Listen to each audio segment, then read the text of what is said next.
What could have been a close call with a collection of dynamite in West Bountiful, how police responded to the situation in this normally quiet neighborhood.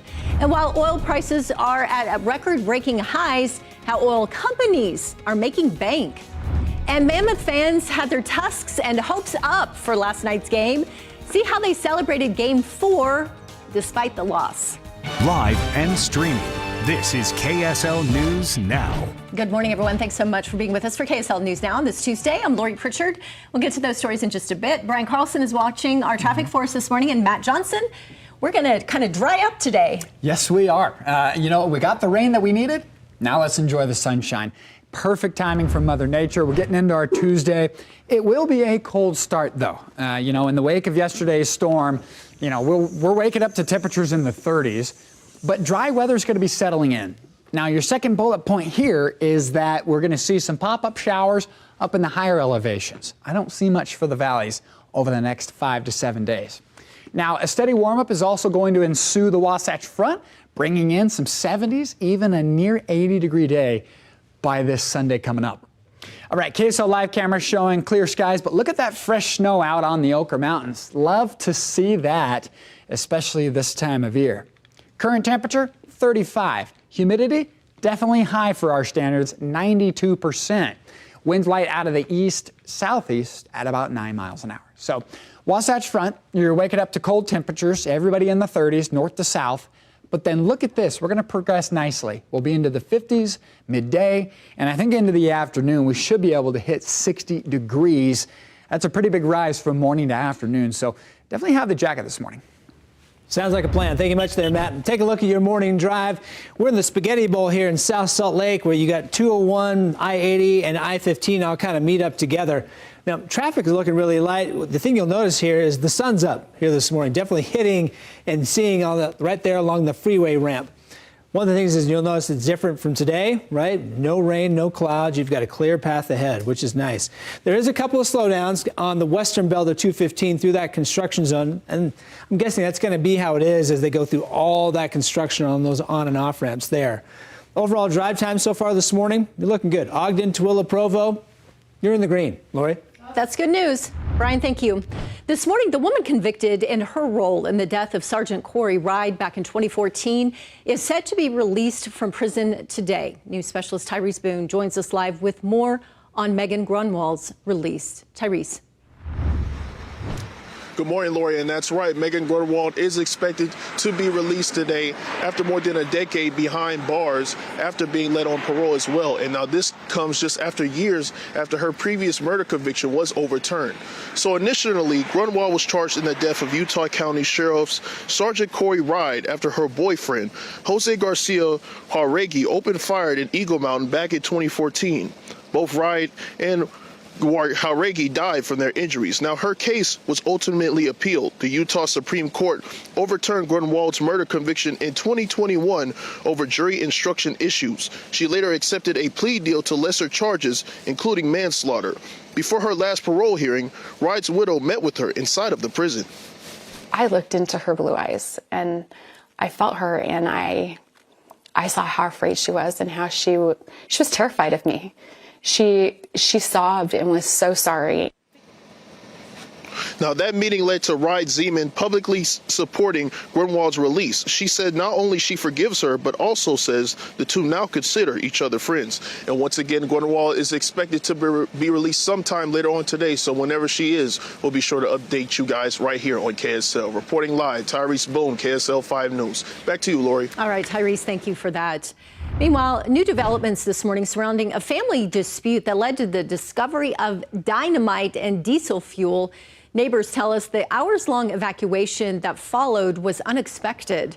Investigators say it all started on Saturday when West Bountiful police responded to a call that 80-year-old Dwayne Raymond Hughes' son, Spencer Hughes, who lives next door, used an excavator to push over a dead tree that damaged a shed and a diesel tank.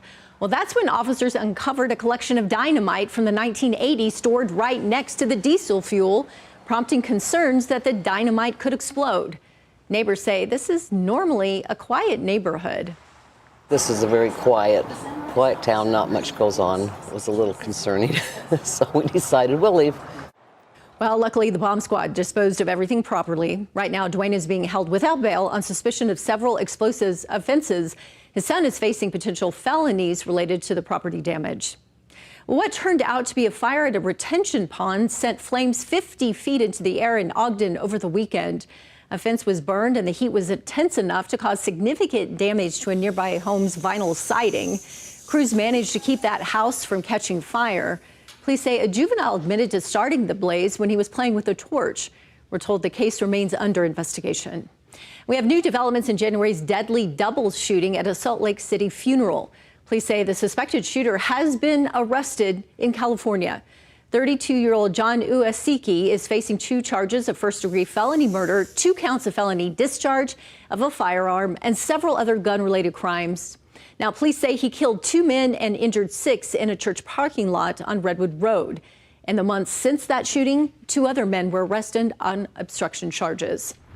Moab police are warning that images circulating on social media showing what appears to be ICE agents on the high school campus are fake. The police department also wants people to know that while it might seem like a prank, hoaxes like these are dangerous and criminal when they cause public harm. The police department says they're investigating who is behind those images. And another fake report causing concern, Washington City police responding to Crimson Cliffs High School after the high school got an anonymous tip that multiple bombs had been planted around the school. Faculty acting swiftly and evacuated the school as officers arrived on the scene. Police didn't find anything resembling a bomb during an initial sweep. Washington County Bomb Squad and bomb K-9 units were also called in and found nothing.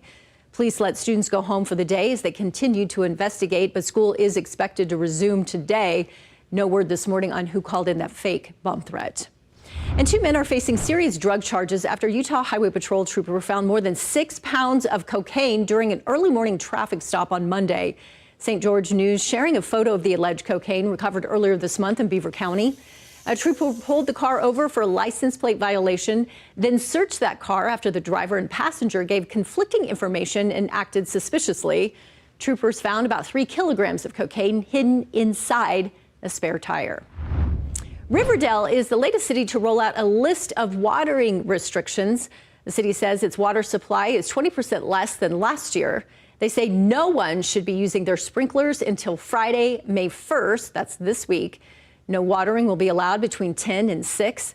The city is asking all of its water customers to reduce their usage by 20% over the summer months. They say home and business owners who refuse could face fines and penalties. And the government awarding Utah's Monroe City $1 million after last year's massive wildfire. The U.S. Department of Agriculture and Rural Development announcing those emergency funds to help with critical water needs. Officials say the funds will help pay for drilling a new well and build supporting infrastructure as an additional water source for residents. The fire burned more than 70,000 acres and impacted water quality last year. So top of mind this year, of course, is going to be our water supply and our drought as well. And Matt, I just mentioned Riverdale, the latest city to put on those watering restrictions. You cannot water until May 1st. That's this Friday. Yep. And, you know, if we get rain, push it back, right? Just because we can water on the 1st doesn't mean we can't push it back a little bit further. It would do huge things to conserve our water. Now, we also need the golf courses and, you know, other places to follow suit. I've got I-80 on Jeremy Ranch here. This image taken from a UDOT camera just about 2 minutes ago, and you can see that fog is still hanging out. We've been tracking this, me and Brian, all morning long, and we're dealing with reduced visibility through the Park City area on I-80. In fact, almost all the way to Wanship. So you're looking at reduced visibility around 1/3 to 1/2 mile, maybe even a quarter mile visibility at times. So heads up, that's really the only spot I've seen with fog. Along the Wasatch Front, look at these temperatures, almost perfectly uniform, 34 to 36, 37. The Wasatch Back, couple of degrees cooler. You get into Duchesne, Roosevelt, Vernal, Mighton, out in the basin, you've got temperatures in the mid-30s. Down in southern Utah, Panguitch, of course, the cold spot, 24. But look at Richfield, 27. St. George's, 47. Clear skies up above. We've got some 40s out there in Moab and the Canyonlands area. Temperatures for today, they're going to be comfortable, but don't be fooled. The morning is going to be cold, but as you get into the afternoon, look at that. Upper 50s, low 60s, central Utah, maybe a couple of degrees warmer. St. George, mostly clear skies, and a fantastic 75 dialed up for today, Brian. Looking forward to it. Thank you much to Matt. So as far as your traffic goes this morning, the only place we're seeing any type of congestion or slowdowns, at least more than the normal right here, you've got 215 on the western belt headed north right near the 201. So you have all these cars approaching the 201 here this morning, starting to clump up just a bit. You kind of widen out. You see on the Salt Lake Valley map, there's that spot I just showed you, northbound 215. But overall, things are looking really good out there, especially not only Salt Lake, but everyone coming into Salt Lake from Utah County, Tooele, Weber, Davis, and then Summit County. Everything's looking good. So far, we call it on time and in the green. Lori. All right, Brian, thank you. In national headlines this morning, the man accused of opening fire outside the White House Correspondents' Dinner has been charged with attempting to assassinate the president. Cole Thomas Allen appeared in federal court on Monday. Charging documents say he ran past security at the dinner, fired at a Secret Service agent, injuring him, and then Allen was detained. The White House is now blaming anti-Trump rhetoric and considering changes to security protocols. This is the third attempt on President Trump's life in just 2 years. And the assassination attempt is now renewing calls for Congress to end the lapse in funding for the Department of Homeland Security. The department's shutdown is now 10 weeks old. That's the longest in history. Lawmakers are under increased pressure to pass funding as the agency says it is almost out of money. If funding does lapse, more federal workers, including Secret Service agents, may not get paid. And the Trump administration says it's reviewing security measures for the president after that shooting. Chief of Staff Susie Wiles is set to meet with the Secret Service and the Department of Homeland Security to discuss safety protocols going forward. The White House says it's specifically focused on upcoming events to celebrate America's 250th birthday. That is expected to draw large crowds. Several concerns were raised after the incident on Saturday when that suspected gunman was able to breach security on the level above the ballroom where the president was sitting. Also in the wake of the Correspondents' Dinner, First Lady Melania Trump posting to social media criticizing jokes made last week by late-night talk show host Jimmy Kimmel. On his show, Kimmel pretended to be the hired comedian at the White House Correspondents' Dinner. He joked about the First Lady having, quote, the glow like an expected widow. Kimmel's jokes were made 2 days before those shots were fired. Now, the president has called the joke a call to violence, and the first couple are calling on ABC to fire Kimmel. However, the comedian says he was just joking about their age difference and says it was not a call for an assassination. Oil prices are now at a 3-week high after stalled peace talks between the U.S. and Iran. Brent crude oil increased by 2.5%. That's the highest level since the ceasefire started earlier this month. This comes after Iran warned that the Strait of Hormuz will not return to its pre-war state. Meanwhile, UK-based oil giant BP has reported its profit for the first 3 months of this year was over $3 billion. That is more than double from this time last year. That earnings report comes as Utahns continue to feel the pain at the pump. AAA reporting the average cost of a regular gallon of gas is $4.28. That is 10 cents higher than the national average. Some areas of the state are also feeling the sting. We're sorry to report that Piute County, you're paying the highest prices in gas, $4.55 a gallon. For Child Abuse Prevention Month, Salt Lake County's top prosecutors urging greater awareness of child sexual abuse and ways to prevent it. The Salt Lake County District Attorney says his office filed 82 rape charges last year where the victim was a minor. Now, Sim Gill says he believes more people are recognizing this problem, but more needs to be done. Cell phone in your house invites the world there. And if you're not having that honest conversation about these kind of issues and the stigma and the guilt and the shame that's attendant to that, the single most important part is starting this conversation at home. Now, the district attorney's office is also collecting new bed sheets to donate to survivors, and you can bring those donations to their Salt Lake City or West Jordan offices. Blue pinwheels now dot the grass at Salt Lake City Hall to show support for child abuse victims and their families. Each pinwheel represents 3 of the more than 8,600 children who were victims of abuse last year. The Family Support Center says parents can make bad decisions in times of stress or isolation, but help is always available. There's no tolerance for child abuse, absolutely not. What there is a tolerance for is parents who are trying to learn to do things in a better way. And you could learn more about the Family Support Center and the services they provide to families in need on our website. And if you or someone you know is a victim of abuse, you can get the help that you need. On your screen is the number for the Child Abuse Hotline. You can also report online at dcfs.utah.gov. This week, the Mountain Green Fire Protection District is honoring fallen firefighters with a special tribute. Crews at the station now lighting up the side of their building in red to signify Light the Night program from the National Fallen Firefighters. This year, honors will culminate with a memorial service this Sunday, May 3rd at 8 a.m. There will be 204 firefighters who will be honored. Right now, the largest, most destructive wildfire in the country is in Georgia, and Utahns are headed there to help with the fight. The Moab Valley Fire Department is heading to the fast-growing Highway 82 fire in the southeastern part of Georgia. This fire nearly doubled in size to over 22,000 acres in a day. It destroyed more than 100 structures, making it the country's #1 firefighting priority. And here in Utah, crews are actively working to restore portions of land that was destroyed by the Forsyth fire last year in the Pine Valley area.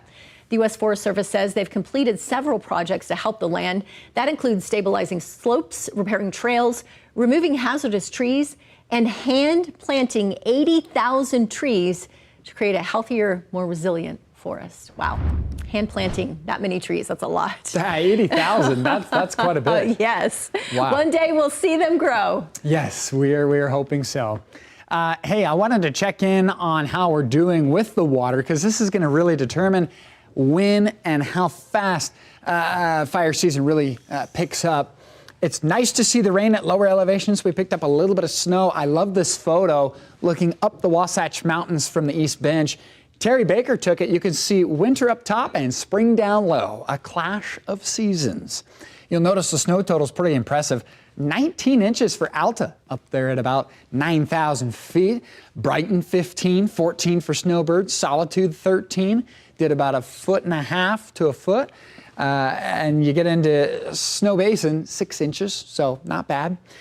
Hey, 2-day rain totals. This is where we really picked up. 1.52 in Linden, Bountiful Bench, 1.47, over an inch for Alpine, Wellsville, and even Orem pushing over an inch on the rain bucket. You get into Vernal and Salt Lake City, nothing to put your nose up at, 2/3 to 8/10. That's a lot of water. I got low pressure in Montana, another one in California, and a third noted out in the Pacific. They're going to play into our weather over the next several days. They'll keep clouds around in the afternoon, just partly cloudy, and a couple of pop-up showers at the higher elevations. Repeat performance tomorrow, look at that. Then into Thursday, once again, a three-peat, if you will. Partly cloudy in the valleys, and of course, we've got some showers into the higher elevations. So central Utah, what does that mean for your forecast? Well, temperatures are going to be near normal, maybe even a couple of degrees below, partly cloudy. Down in the south, 75 St. George, Kanab's going to be 68, the same for Hanksville. Now you get into Moab, they're going to be pushing 70 with mostly clear skies. Into the north, Idaho border, dealing with a little more afternoon cloud cover, simply because we've got a little more instability to allow those showers to try to form. We'll go to 59 in Sandy, Ogden 58, and Brigham City with a 57. So St. George, you're going to go for 75 to 80. You get into the weekend, wow, that's a nice warm up. 86 to 89 Saturday and Sunday, more than 10 above the normal Sunday afternoon. Wasatch Front, 60, partly cloudy. Notice the afternoons. We keep it partly cloudy Wednesday and Thursday. Chance for showers up top in the mountains. And then we'll go for 70s Friday, Saturday, and Sunday. Pretty nice forecast. Nothing too hot and nothing too cold, Brian. Sounds good. And take a look at your morning drive. There's a couple places that, as Matt was talking about with the fog out there this morning, it's tough to see all that great weather we've got out there today. So this right here is just east of Kimball Junction up in Park City. So I-80 right there, Summit County. But look at all that fog right there this morning up in Summit County. So fortunately, that's really the only place you're seeing it. It's not even being picked up here on the weather that we have that we use for our traffic data. Overall, looking at the Wasatch Front, you've got some slight slowdowns, maybe driving through that area here this morning. But so far, so good. I'll give you another spot here. Ogden is that morning drive on I-15 coming in through Sunset. So if you're coming from Weber County into Davis County, that construction zone can clog up here too, but overall no major issues out there. Your drive times overall for this morning, coming in from Ogden or Tooele or Provo, that main heart of the morning drive looks pretty good. Lori? All right, Brian, thank you. The city of Clearfield posting this touching reminder for National Work Zone Awareness Week. The city posting that their crew's safety is a shared responsibility. They say there were more than 2,000 work zone crashes here in Utah just last year. They're also asking everyone to make these areas safer for those workers by obeying work zone speed limits, moving over when possible to give those workers room and to stay alert.